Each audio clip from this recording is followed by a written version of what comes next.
Hi there, it's Nicole. Welcome to the Waffle Flower channel. This is It's in the Details, and today I'm going to be sharing some stitched heart valentines with you, showcasing some of my favorite waffle flower dies, as well as some great stamped greetings there in that heart shape.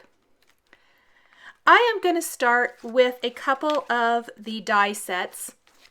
I've got the stitched hearts, which are going to create that great heart shape, the pinking layers, which work perfectly with those stitched hearts, and then a Lacy Layers 2 die for a pretty background. And that's going to complement the thread I'm using and make the Valentine a little bit, add a little color, I guess is what I want to say. So I die cut some panels using that largest scalloped Lacy Layers 2 die. And then taking the second largest pinking layers die with one of these stitched hearts. I really like the largest one shown here and the medium one, and I'm going to use the medium one in a little bit for this particular technique. I am going to create some portrait style cards, and this is the panel. I like to die cut them at the same time if possible, that I'll use to do my stitching. And what's great about these dies is that they die cut the stitching holes for you, which makes it so easy. I love the look of stitching on paper. You see it a lot, but what is hard about it is piercing all those holes yourself, and these dies do all the work for you. Before I start any stitching while the paper's still flat and I don't have any thread kind of making it wonky, I'm going to go ahead and stamp greetings from the Balloon Messages stamp set that are going to read "Sending hugs and kisses your way." So that's just makes it really fun. I used the My Pleasure and Tickled Pink Waffle Flower inks.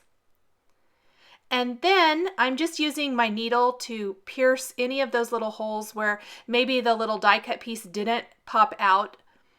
And then I'm going to come up from the back. For my first card, this is definitely the one that took the longest, simply because I was trying to figure out a way to take the thread from the hole, and instead of stitching the heart shape, that's where I wanted my greetings to be for these cards, but instead stitching the bottom, or not the bottom, stitching from the heart out to the outside rectangle shape. That's what I want to say. And really, this was a lot of trial and error. I wish I could say that there was a particular method to my madness, but I tried several different things before I started stitching, and I just really couldn't figure it out. And I figured the best way to do it was to simply just get started. I did have to pull my thread out a couple of times where it didn't work perfectly, but hopefully by me doing all of that hard work, if you want to copy a similar design, you can just follow this and you don't have to figure out how to do it. If I had not changed thread colors, I used 3 shades of, well, I used a red and then 2 shades of pink, a light pink and a dark pink. I think it would have been probably a little bit easier. I would not be constantly changing thread colors, moving around, but I really do love the multicolored thread look. So it's completely up to you what you want to do here. And hopefully this gives you a good idea of how you can stitch from the heart to that outside pinked layer and really create a fantastic background. Hopefully this, you can see well enough what I'm doing, how I'm coming up and going back down. In several of the holes, I am going ahead and going in them multiple times. Some kind of up along the sides, I will not. I am going to speed this up once you kind of see what I'm doing here, simply so we're not sitting here watching me stitch forever. But I continued this all the way around. Up along the sides, I didn't want the thread to have to be going back too far down. I wanted it to more be coming straight out from the sides of the heart to the sides of the rectangle, if that makes sense. And then up near the top, I had to finagle it a little bit and make sure that I didn't have any of the threads going kind of wonky.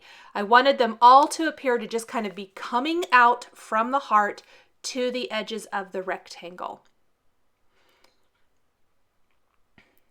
In fact, I'm going to fix that one a little bit on the side. I'll come back to it, pull it out, and fix it because I think it's coming down a little too much. You'll probably notice in the finished card design that has been fixed. So you'll see it kind of in the sped up version here. I purposely left that bottom center little hole along the rectangle empty, trying to figure out what color I wanted to do. And I just came back at the end and added a red, I believe. But at the time, I wanted it to try to be as even as possible. So I just left it, and I figured I could come back to it in a little bit. Again, just gonna come up from the other side, the left side here, and do the same thing that I did on the right. And that way I can slowly work my way up around the heart. This is where I was saying that it was a lot of trial and error. I did have to pull my thread out a few times trying to find the best way to do this. There are no clear-cut instructions, at least none that I could find. I mean, this was just an idea I came up with. I know I've seen similar designs where people have done this, piercing their own holes and whatnot. But when you're using pre-made die-cut holes, I was just trying to find the best way, the most appealing way to design all of these strings coming out from the center. I like to use crochet thread from Hobby Lobby. That's where all of these came from. But you could use embroidery floss, other thin threads, whatever you may have on hand that you like to use. I left this in here purposely there on the left side. You can see how that just does not look good. So I went ahead and pulled that out, and I am going to fix that. I like to secure the backs of my thread with washi tape.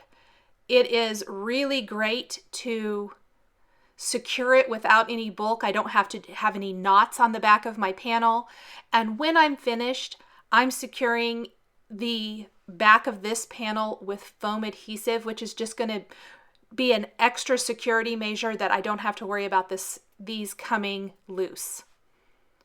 So here's where I kind of fixed what I had started, and I can go ahead and move on from there.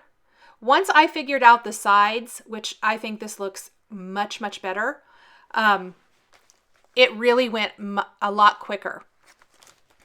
And you can see the heart taking shape with all of those threads down near the bottom. I did try to keep the washi tape from covering up any of the holes, especially I'm using a yellow washi tape. You do not want to see that poking out from the holes in the front of the panel.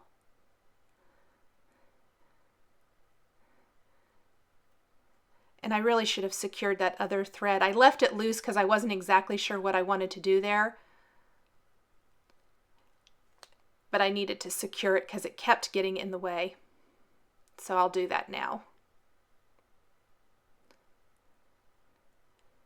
Another idea, if you're doing something with multicolored threads, it would probably be a good idea to just go ahead and thread up 3 different needles. It would save a ton of time when switching thread colors. Instead of taking the thread out, switching the thread color, threading it through the needle, all of that, which is what I did here, which was kind of silly. I wish I would have just gone and grabbed a couple more needles. It would have made it much easier to change thread colors. Almost finished with this one. Like I said, this design by far took the most time simply because it was so much trial and error. But I know when I've shared stitching videos before, people like to see the steps. So I tried to leave in as much of it as possible, even though I sped up quite a bit here in the kind of second half of this, just in case you want to see exactly what I did. I hope that it's not too fast and that it's easy enough to tell how I stitched the remaining part of the heart. Go ahead and finish just a tiny little bit here. I decided not to switch colors up at the top of the heart because where it kind of met up there, it was all going to be light pink anyway. And so I decided to go ahead and just do the entire top piece because they're so short. The string is not going to be very long. It's not a very long distance between the top of the heart and the top of the rectangle. So I did it all in light pink. I thought that would be better than trying to squeeze in too many different colors up near the top. And again, I didn't like how I had that middle piece, so I will fix that real quick. And once I have that all fixed, I'm going to secure my last string to the back, and my panel is all finished. I'm going to take that foam adhesive now, and that's going to also, the foam adhesive not only will secure those strings and the washi tape to the back of the stitched panel, but it is going to go ahead and add that extra layer of dimension where it's going to pop it up off of the scallop panel enough that it's not going to be kind of lumpy and funny because of all those string backs on the back of the panel. I like to make sure I keep the foam tape away from any of those die cut holes again. You don't want to see or have a sticky foam tape sticking through that. Things are going to dust or other little particles could get stuck to it and it'll ruin the whole design of the front of the panel. So I'm cutting up my foam tape and kind of piecing it around any of the die cut holes. Make it a nice, strong adhesive.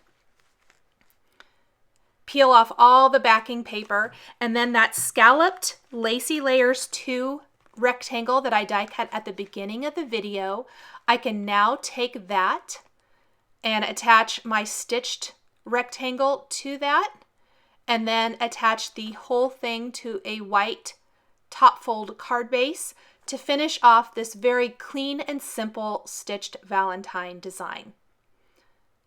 I always like to take a bone folder and score the top of my cards really well to fold them nice and flat. A nice strong adhesive for the Lacy Layers layer, and attach that. And there is one of my stitched cards all finished.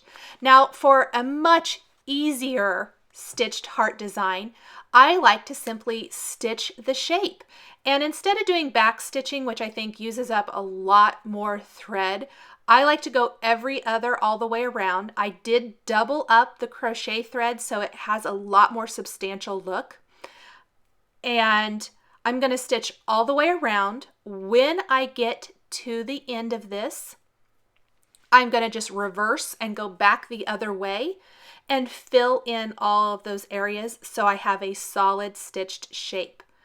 So every other hole, up and down all the way around. You could even leave it just like this. I think that is a really fun look. I will actually be stitching it every other and leaving it like that for the outside border.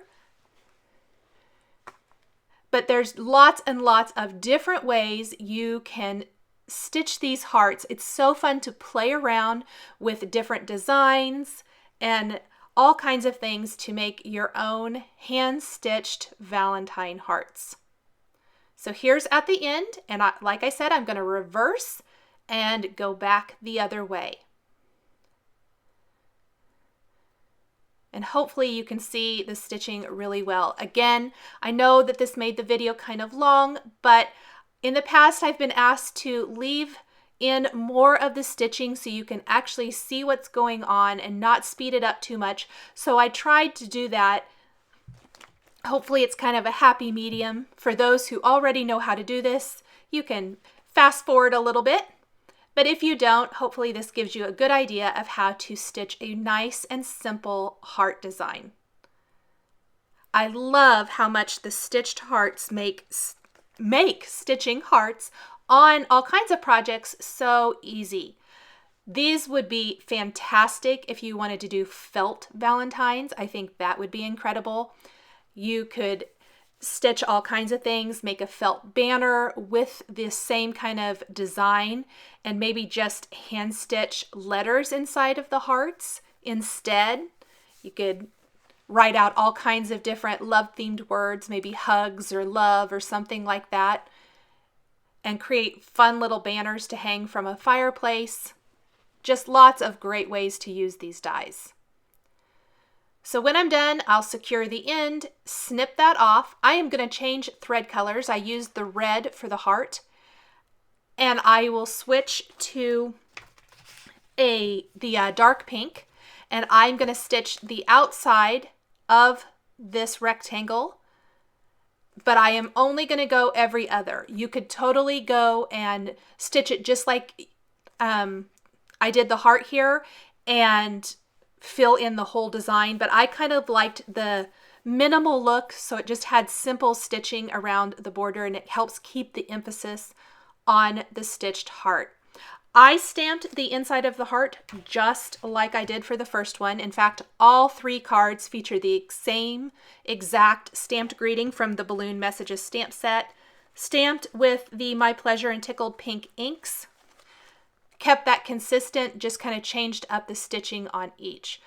Just like the last card, I am going to fill in all the little areas with foam adhesive, piece it around the die cut holes in the design so that none of the foam adhesive goes through that.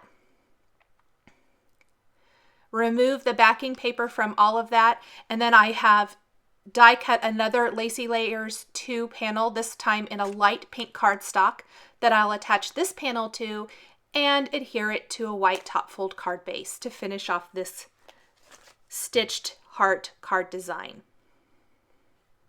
So there is a little bit simpler version.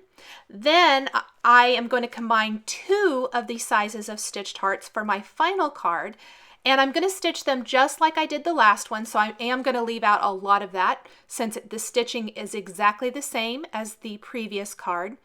But I have die cut my pinking layer, and I'm going to tip my large heart slightly and run that through my die cutting machine. Then I'm going to take the smaller one and line up a couple of the die cut holes with the first one, tip it at an angle as well, and run it through my die cut machine again, and then stitch both of the hearts. This is a fun look too, to have multiple hearts on a card. So there is my panel, my stitching panel. I think it would be super fun to maybe die cut a bunch of these, give some or add some thread, and you can make up a little gift package for maybe your favorite crafter or for kids or something like that, and they can stitch some Valentines. It would be really fun, be a really fun activity. There is my greeting, again, stamped exactly the same. There are my hearts. They shared a couple of the same stitching holes, but I just wanted to share that little piece of it, again, stitched exactly like the last card. Securing the backs with some washi tape, adding some foam adhesive, and then adding that to a Lacy Layers 2 cardstock panel, and then placing that on a side fold card base to finish the card design. Thanks for joining me today for some stitched Valentines showcasing the Waffle Flower Pinking Layers, Stitched Hearts, Lacy Layers 2 dies, and the Balloon Messages greetings. For more product information, please visit waffleflower.com. Follow us on YouTube, Instagram, and Facebook for more creative ideas. Thanks for watching, and we'll catch you next time.